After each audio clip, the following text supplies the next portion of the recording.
Hey guys, welcome back to the channel. I told you I was going to start doing on the YouTube side more of the spookier vibe of me. I think I'm going to start doing it while I walk around outside at night, which is going to be shitty lighting. Oh, sorry. Going to be bad lighting. I'm going to try not to cuss. It's going to be not so great lighting, but I can't sit down long enough on a set to actually record a video. So this is what you're stuck with. You're stuck with me rambling as I walk around my house and I can't sit still. So today I am going to share, kind of piggybacking off the last video, I was talking about I live in the foothills of the Appalachian Mountains. I live on top of a mountain, so we have a bluff on our property. We camp out a lot. I have my main house, and then I will go about 400 foot close to the bluff in the woods, and I'll set up a tent. And it's just something me and my kids like to do. My husband, not so much. So this is, a standard thing, and I usually do it in the wintertime. And if, the kids don't want to be out there with me, they go right back inside. It's not a big deal. But it's always normally me and my oldest daughter, Bailey. And Bailey had some issues with her phone. She wasn't allowed to have a phone. I finally gave her one, and I put this parental control app on her phone so that she could not access certain sites. Snapchat was a big problem. She wasn't supposed to be talking to people of the opposite sex. She was only 12. I did not want that happening. So I took the phone away, like the tablet that she had at the time. Anyway, so she finally got a phone back. She had the parent app on there.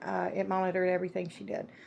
So as we're in this tent together, we're, having a good night. We're watching, shows. I usually run like 3 or 4 100-foot extension cords from the main home.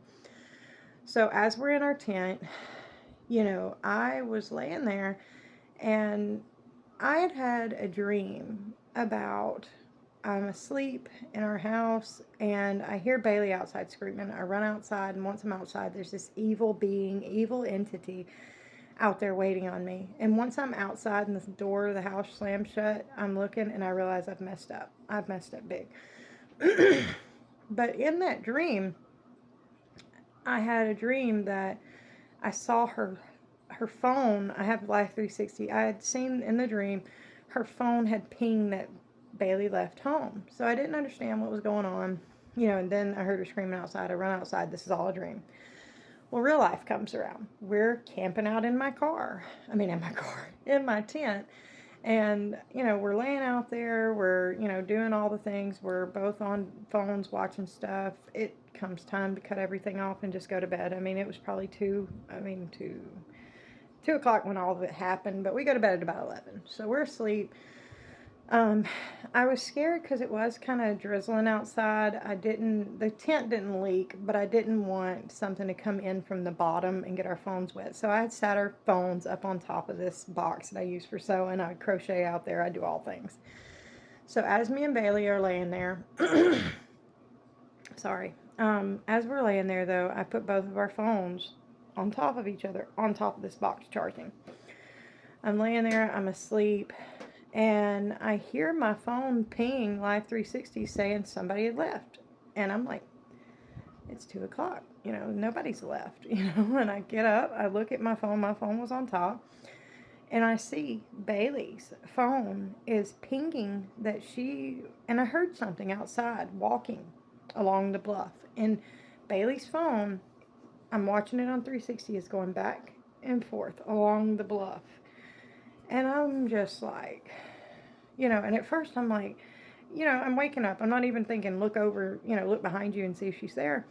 I kind of trip out for a minute, and I'm like, what is she doing? Why did she get out of the tent, and why is she walking the bluff in the middle of the night? She could fall and get really hurt. So I turn over, and I see Bailey dead asleep. But I'm still watching her phone go back and forth, and her phone is still laying next to me. And so as I'm laying there, I decide that I'm going to get up and I'm going to look. I have this big light, my husband's light, and I decide to look out towards the bluff to see. And the light was fully charged. I had charged this light, guys.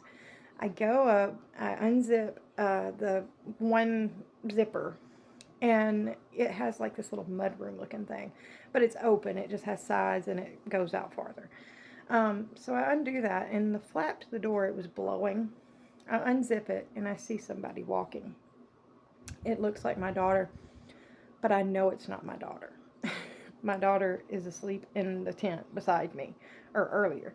So I'm watching and I'm looking, and this bright light, official, like it goes from full charge power, like it has three settings: bright, dim, and then strobe. It was on full brightness, and it literally within a minute's time had went down from fully charged to nothing at all. And I'm like, what is going on? So I have my phone, shake my phone, trying to get the flashlight on. I'm looking, I'm trying to see, and I see something start running towards the tent. And this is probably, I mean, we have a little ways to the bluff. I didn't want to put our tent right on the bluff because all the wind and not falling off. But we're sitting there, and I see something literally as the flaps are blowing of the tent. I'm seeing something run towards me. I zip that tent up so quick. I get my protection thing, and I'm sitting there and I'm freaking out. And it was like it stopped. You could hear it run, and you hear it stop right at the tent, like it could not come in. I freak out. I'm like, oh, what is going on? So I sit there, I wake her up. I'm like, Bailey, wake up. Something's outside. I don't know what it is. And I'm trying to explain to her in these seconds. And she's like, who's running around the tent? And it sounds like something, you know, when a dog gets the zoomies, whenever they just tuck tail and haul butt all everywhere. This is what this was doing, but it was around our tent. And this, something freaky happened almost every night up there. Because me, I like to test it, and I like to cross the lines to get a reaction out of certain things, and that was my toxic trait, and it still is. But anyway, I wake Bailey up. I'm like, your phone was pinging, and I heard you, and I saw you walking and stuff like that, and it looked just like Bailey. I mean, when I hit the light on her, it was a person. It looked just like a person. So I'm tripping. I'm telling her she's getting scared, but I have two forms of protection, meaning if it bleeds, it's gonna not make it. You know what I'm saying? So I'm sitting there and I'm just praying. I'm like, Lord, please help us. Like, I'm so sorry that I'm interested in these things. I'm sorry. I'm just praying. And as I'm there, the wind quits blowing. And I see the tent get still again. And I see this huge shadow, like our heads, the bed, the tent's running this way. They have three entrances, one here, and one here. We're laying dead center. And our heads are on the back side. Our feet are here where the zipper is to go out. I'm seeing something above our head, a shadow of something that looked like it was 8 foot tall. It had to be 8 foot tall. And I'm seeing it. And I don't know how. I don't know what it was. I have no idea. But something laid down on that tent. It laid down on top of us. you know, I bless the property. I guess these demons or skinwalkers or whatever paranormal didn't get the memo. But whatever this was laid down quite literally on my tent. And I mean, it pulled stakes out of the ground, everything. But we were too scared to get out of the tent. Even with protection, I did not want to get out of that tent. I was terrified.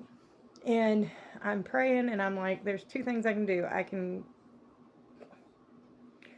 get rid of it if it's a physical person, or I can pray.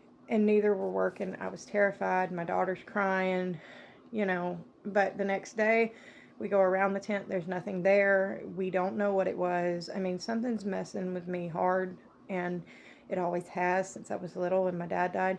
But I'll have to share those and what I think started it up on the mountain.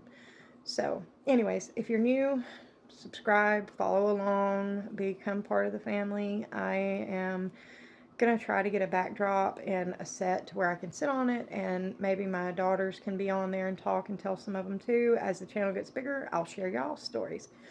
But the main part is letting me know you're here and letting me know you're part of the family now. Talk to y'all soon. Bye. I don't do that. Talk to y'all soon.